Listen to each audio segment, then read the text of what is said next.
McCain perse le elezioni e dopo 10 minuti fa un discorso e dice: io aiuterò il mio presidente a governare il paese. Quindi sono uno che ho caricato le tasse e lo dico apertamente. Ma perché? Perché la qualità della vita della mia città.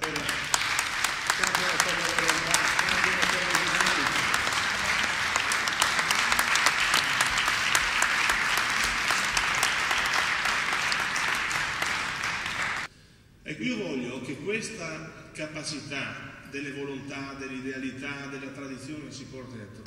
Dove bisogna un po' chiarirsi le idee e con tanti amici di diversi percorsi che stanno oggi confluendo nel PDL, sono anni in realtà che discutiamo di queste cose. O da non considerare, fanno parte della natura umana, sapere quali saranno poi i compiti a cui ciascuno è chiamato.